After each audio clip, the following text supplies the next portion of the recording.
Hello and welcome to this latest XTB Market Alert. Today I want to speak about a major event that's happening this evening with a Fed rate decision and the impact that it could have on several markets. So first off, I just want to draw your attention to this news article. So if you go on the XTB website, Market Analysis, then Market News, scroll down here. This trading tips for the FOMC meeting is quite a comprehensive preview of the event and what could happen. I just want to draw your attention quickly to a few things from this. First off, the Euro-US dollar, this is how it's reacted to previous Fed rate hikes. So there's actually been 7 rate hikes from the Fed in recent years.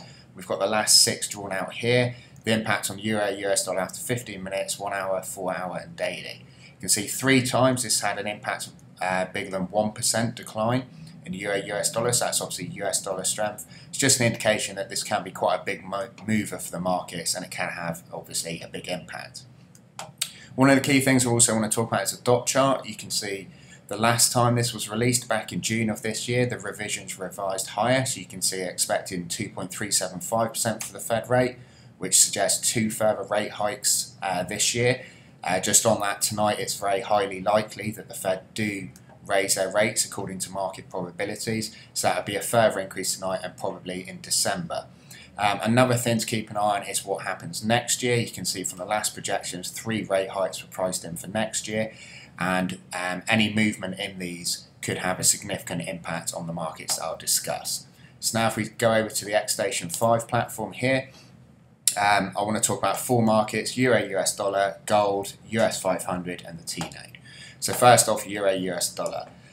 Before we go into that, just things to look out for tonight. So there's 4 things I've also selected to keep an eye out on. As I say, a hike to 2.25% is largely priced in. So if this does occur, this on its own shouldn't have too big an impact on the markets. It's these next 3 things potentially which could have a big impact.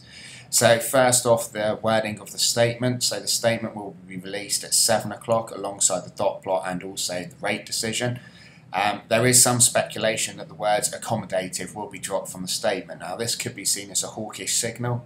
In recent years the Fed have consistently said that their policy remains accommodative, and if they drop this, this could be seen as hawkish, which could be positive for the US dollar, negative for gold, possibly negative for the US 500 and negative for the T-note. As I was saying, the dot plot, 3 hikes are priced in 2019. If we see any movement in this, this could have an impact. And we could see either a hawkish surprise or a dovish surprise. Finally, there's also a press conference with Jerome Powell 30 minutes after a decision. One of the things that could come up in this is any comments around quantitative tightening. So obviously the Fed ran a quantitative easing program for many years after the last financial crisis. They have started to reduce their balance sheet, and any comments relating to the pace of these reductions and how long these reductions will go on for could also impact the markets. So now if we look specifically at the charts, you can see Euro US dollar here.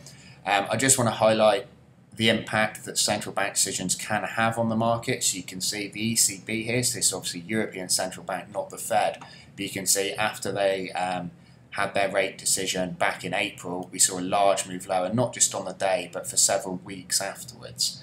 That meeting back in June, where those dot plot projections were revised, you can see we had a very sharp move lower here, but this time there wasn't the same follow through. From a technical perspective, we could be getting a longer term inverse head and shoulders carved out here in the Euro US dollar. You can see the shoulder here, head at the lows around 113, a second shoulder here. Now there is some subjectivity to this formation. You could draw a falling trend line taken from here, which was broken above last week. You can see this large move to the upside, but some people would prefer to draw a flat neckline at 118.50. Obviously, depending on how you view this, we've either broken the neckline or we're still yet to break the neckline, and this would obviously give different targets. The textbook targets for these sort of setups, if you take the falling trend line, would be from the neckline itself to the head projected above the neckline, so that's 400 pips from around 117 to 113. You got a target at 121, but you can see it's quite a big difference if you take the neckline here at 118.50, because this gives a much higher target, 550 pips above 118.50 up to around 124. So 118.50, a level to look for is possible resistance, and potential support could come in here around 117. Turning our attention to gold, you can see just highlighted this Fed decision that we had back in June. This was the last one where there was an accompanying press conference and the dot plots were released. You can see we had a large move lower, and again for several weeks the market continued to decline. So whilst in the very short term you can see high volatility, if there is a big shift in policy from the Fed, you can see longer term sustained moves off the back of this. From a chart perspective, it's a similar sort of setup that we could be getting here. Large declines, possible head and shoulders being carved out. Again, some subjectivity in a neckline. Do you take a falling neckline, which would be broken more soon, or a horizontal neckline, which could be seen around 12.14, possible resistance to look out for here. If we do break above these, then you could see, again, quite a big move to the upside if we do get some sort of dovish surprise.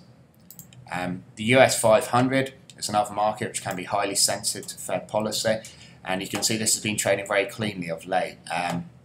We found resistance around 29.18. We had a sell-off at the start of last week when there was the trade war escalation with the US and China, but price recovered very strongly. It ran into resistance 29.18 a couple times, but after we had a strong break to the upside towards the back end of last week, see the market rallied strongly around 28 points to make a new all-time high, 29.46.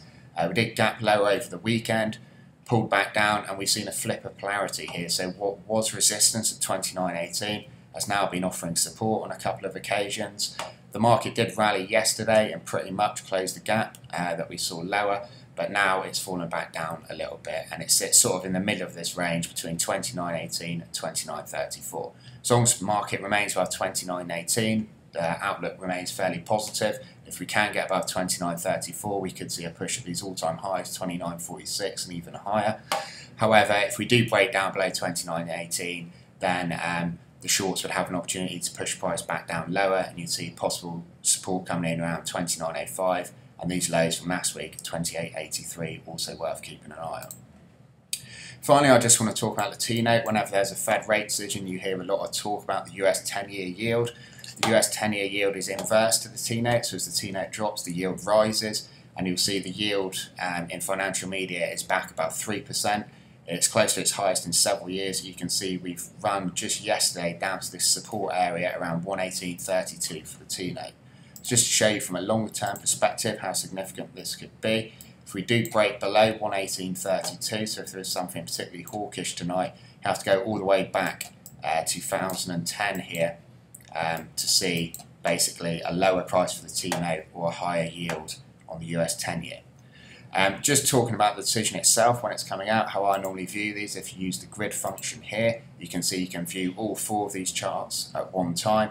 Obviously, you probably don't really watching daily candles. I go to much shorter time frames, M5 or M15, but it's always a good idea if you have these long-term levels still kept on your charts. Okay, thanks for listening, and best of luck if you're trading over this event tonight.